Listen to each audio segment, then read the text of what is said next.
नाज मीडिया उर्दू में आपका खैर मकदम है।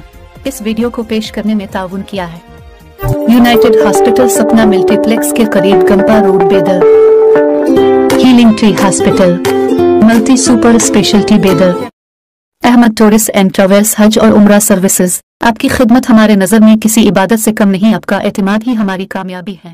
ಆತ್ಮೀಯ ಬಂಧುಗಳೇ, ಇದೀಗ ನಮ್ಮ ಬೀದರ್ ಲೋಕಸಭಾ ಕ್ಷೇತ್ರದ ಅಭ್ಯರ್ಥಿ ಸನ್ಮಾನ್ಯ ಸಾಗರ್ ಸರ್ ಅವರು ಇಂದಿನ ಈ ಒಂದು ಬೃಹತ್ ಬಹಿರಂಗ ಪ್ರಚಾರ ಸಭೆಯಲ್ಲಿ ನಮ್ಮನ್ನು ಉದ್ದೇಶಿಸಿ ಮಾತನಾಡ್ತಾರೆ ಮತ್ತೆ ಯೋಚನೆ ಮಾಡ್ತಾರೆ.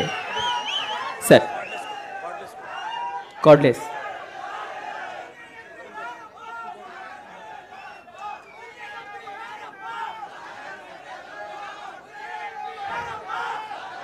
Cordless mic. ಹಲೋ,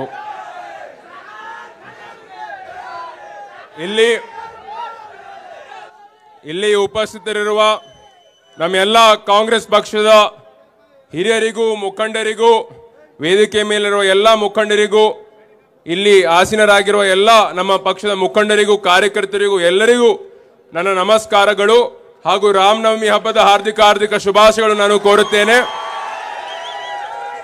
ದಯವಿಟ್ಟು ಯಾರು ತಪ್ಪು ತಿಳ್ಕೋಬಾರದು, ಯಾಕಂತಂದ್ರೆ ಸಮಯ ಆಗಿದೆ. ನಾನು ಯಾರ್ದು ಹೆಸರು ತಗೊಂಬಲ್ಲ, ಅದಕ್ಕೆ ಇವಾಗ ನಾನು ಜಾಸ್ತಿ ಸಮಯ ತಗೊಂಬಲ್ಲ, ಬರೀ 5 ನಿಮಿಷ ಮಾತಾಡಿ ನಾನು ಹೋಗ್ತೀನಿ. ಇವಾಗ 10 ವರ್ಷ ಬೀದರ್ ಜಿಲ್ಲೆಯ ಜನತೆಯ ಆಶೀರ್ವಾದದಿಂದ ಭಗವಂತ್ ಖೂಬಾ ಸರ್ ಅವರು ಸಂಸದರಾಗಿದ್ದಾರೆ. ನಾನು ಎಲ್ಲ ಪಂಚಾಯತ್ಗಳಲ್ಲಿ ಹೋಗಿದ್ದಾಗ ಇದು ಒಂದೇ ಪ್ರಶ್ನೆ ಕೇಳ್ತೀನಿ, ತಾವು ಎಷ್ಟು ಸಲ ಅವ್ರಿಗೆ ನೋಡಿದ್ದೀರಿ? ಫೋನ್ ಮೇಲಿಲ್ಲ, ಫೇಸ್ಬುಕ್ ವಾಟ್ಸ್ಆಪ್ ಅಲ್ಲಿಲ್ಲ, ಅವ್ರ ಮುಖ ಎಷ್ಟು ಸಲ ನೋಡಿದ್ದೀರಿ ಅಂತ ಕೇಳಿದಾಗ ಎಲ್ಲರೂ ಇದೇ ಹೇಳ್ತಾರೆ, ಅವ್ರು ಒಂದು ಸಲ ನಮ್ಮ ಊರಿಗೆ ಬಂದಿಲ್ಲ, ಯಾವುದೇ ಅನುದಾನ ತಂದು ಕೊಟ್ಟಿಲ್ಲ ಅಂತಾನೆ ಹೇಳ್ತಾರೆ. ಇಲ್ಲಿ ತಾವೆಲ್ಲರೂ ಕೈ ಎತ್ತಿ ಹೇಳ್ಬೇಕು, ಯಾರ್ಯಾರು ಅವ್ರ ಹೆಸರು ಅವ್ರ ಮುಖ ನೋಡಿಲ್ಲ ಕೈ ಎತ್ತಿ ಹೇಳ್ರಿ, ಅವ್ರ ಮುಖ ನೋಡಿಲ್ಲ ಅಂತ ಅನ್ನೋದು. ನಿಜವಾಗಿ ಹೇಳ್ಬೇಕಂತಂದ್ರೆ ನಾನು ಕೂಡ ಯಾವತ್ತೂ ಅವರಿಗೆ ನಾನು ನೋಡಿಲ್ಲ. ಎಷ್ಟೋ ಬಿಜೆಪಿ ಮುಖಂಡರಿಗೂ ನಾಯಕರಿಗೆ ನಾನು ನೋಡಿದ್ದೀನಿ, ವೇದಿಕೆ ಮೇಲೆ ಬೇರೆ ಬೇರೆ ಕಾರ್ಯಕ್ರಮಗಳಲ್ಲಿ ಅವ್ರು ಸಿಗ್ತಾರೆ, ಆದ್ರೆ ಇವರಿಗೂ ನಾನು ಕೂಡ ಒಂದು ಸಲ ಅವ್ರಿಗೆ ನಾನು ನೋಡಿಲ್ಲ. ಅದಕ್ಕೆ ಅವ್ರ ಮನಸ್ಸಿನಲ್ಲಿ ಏನಿದೆ, 2 ಚುನಾವಣೆ ನಾನು ಬೇರೆಯವ್ರ ಹೆಸರು ಮೇಲೆ ಗೆದ್ದು ಬಂದಿದ್ದೀನಿ, ನನಗೆ ಕೆಲಸ ಮಾಡುವ ಅವಶ್ಯಕತೆ ಇಲ್ಲ, ನನಗೆ ಕಾರ್ಯಕರ್ತರಿಗೆ ಭೇಟಿ ಮಾಡುವ ಅವಶ್ಯಕತೆ ಇಲ್ಲ, ಮತ್ತೆ ನಾನು ಅವ್ರ ಹೆಸರು ಮೇಲೆ ಗೆದ್ದು ಬರ್ತೀನಿ, ನಾನು ಯಾಕೆ ಕೆಲಸ ಮಾಡಬೇಕಂತ ಅವ್ರು ವಿಚಾರ ಮಾಡ್ತಾ ಇದ್ದಾರೆ.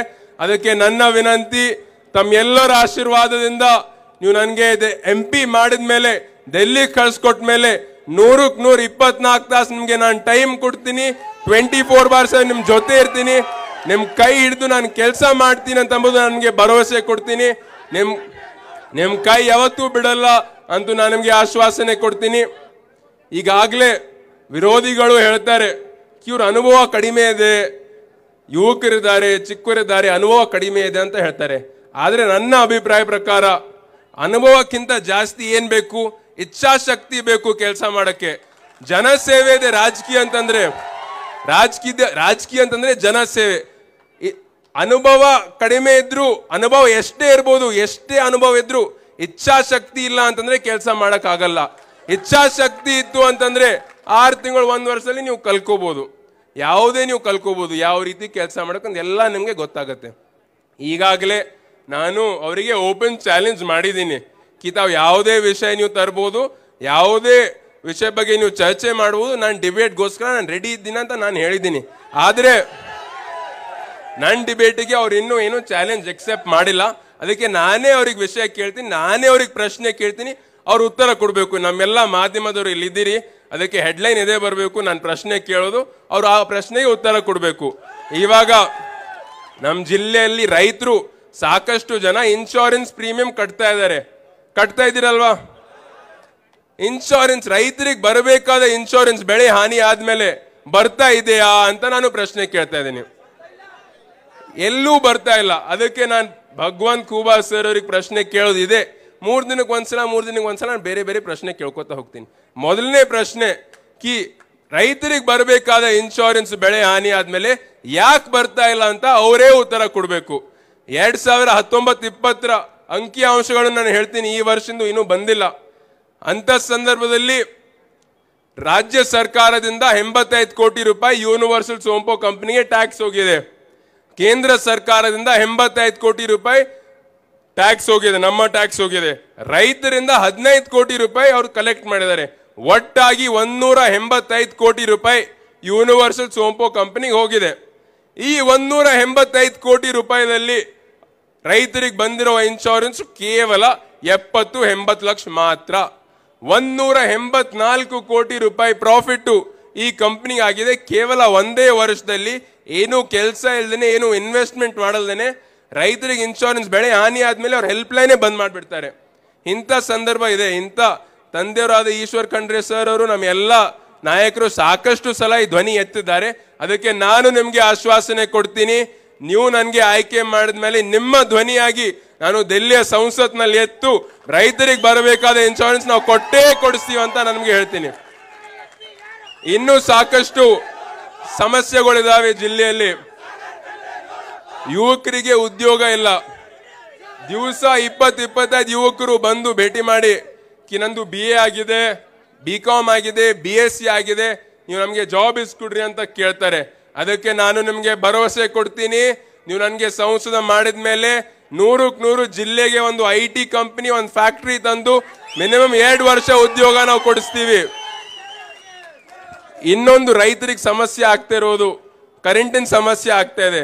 ನಿರಂತರ ಜ್ಯೋತಿ ಮುಖಾಂತರ ಏನು 7 ಗಂಟೆ ಕರೆಂಟ್ ಸಿಗುತ್ತೆ ರೈತರಿಗೆ, 9 ಗಂಟೆಯಿಂದ 4 ಗಂಟೆವರೆಗೆ.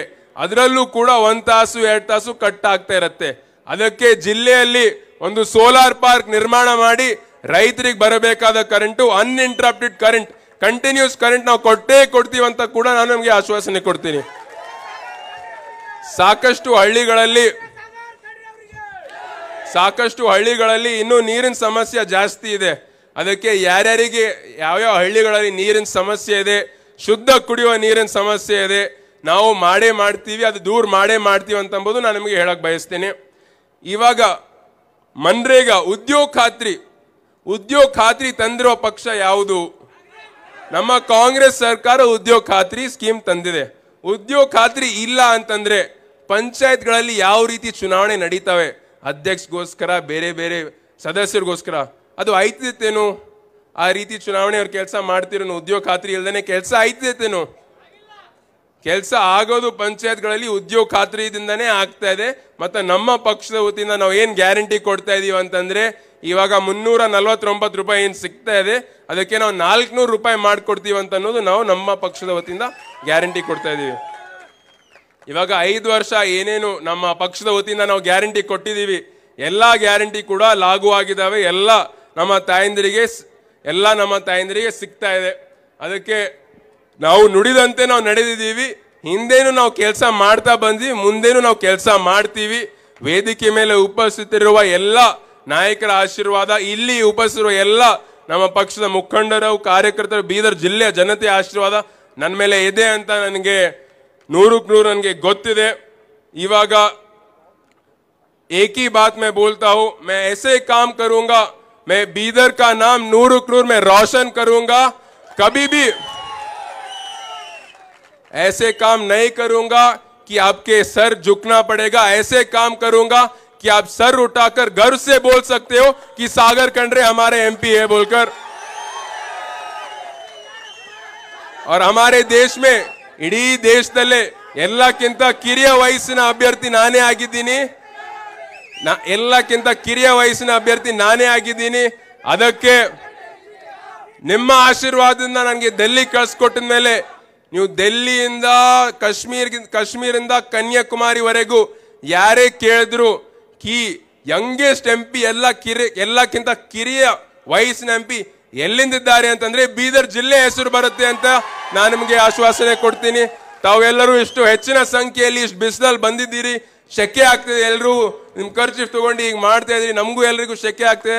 ತಾವೆಲ್ಲರೂ ಇಷ್ಟು ಹೆಚ್ಚಿನ ಸಂಖ್ಯೆಯಲ್ಲಿ ಆಶೀರ್ವಾದ ಮಾಡಿಗೋಸ್ಕರ ತುಂಬಾ ಸಂತೋಷ ಆಗಿದೆ. ಎಲ್ಲರೂ ನಮ್ಮ ನಾಯಕರು ಎಲ್ಲ ಕಡೆಯಿಂದ ಬಂದಿದ್ದಾರೆ. ಎಲ್ರಿಗೂ ನಾನು ಮತ್ತೊಂದ್ಸಲ ಧನ್ಯವಾದ ಹೇಳ್ತಾ, ಇದೇ ರೀತಿ 7ನೇ ತಾರೀಕಿಗೆ ನಾವು ಹುಮ್ಮಸ್ಸು ನಾವು ಹೋಗ್ಬೇಕಾಗಿದೆ. 21 ದಿನ, ಇದೇ 21 ದಿನಗಳಲ್ಲಿ ನಾವು ಇನ್ನೂ ಜಾಸ್ತಿ ನಾವು ಕೆಲಸ ಮಾಡಿ ಇನ್ನೂ ಜಾಸ್ತಿ ನಾವು ಬೂತ್ ಅಲ್ಲಿ ಮತದಾನ ಮಾಡ್ಬೇಕಂತ ಎಲ್ರಿಗೂ ನಾನು ಮತ್ತೊಂದ್ಸಲ ಮನವಿ ಮಾಡ್ಕೊತಾ ನನಗೆ ಮಾತನಾಡುವ ಅವಕಾಶ ಮಾಡಿಕೊಟ್ರು ಎಲ್ಲರಿಗೂ ಮತ್ತೊಂದ್ಸಲ ಧನ್ಯವಾದಗಳನ್ನು ಹೇಳ್ತಾ 2 ಮಾತುಗಳನ್ನು ಮುಗಿಸುತ್ತೇನೆ. ಬೀದರ್ ಹಾಗೂ ಆಳಂದ ಚಿಂಚೋಳಿ ಕ್ಷೇತ್ರದ ಎಲ್ಲ ಜನತೆಯ ಆಶೀರ್ವಾದ ನಿಮ್ಮೆಲ್ಲರ ಸಹಕಾರದೊಂದಿಗೆ ಮುಂದಿನ ದಿನಗಳಲ್ಲಿ ಮಾನ್ಯ ಸಾಗರ್ ಸರ್ ಅವರು MP ಆಗಿ ಬರಲಿ ಎನ್ನುವಂತಹ ಉದ್ದೇಶದೊಂದಿಗೆ ಈ ಒಂದು ಕಾರ್ಯಕ್ರಮದ ಈ ಒಂದು ಸಭೆಯಲ್ಲಿ ಉದ್ದೇಶಿಸಿ ಮಾತನಾಡಿರುವ ಸಾಗರ್ ಸರ್ ಅವರಿಗೆ ವಂದನೆಗಳು.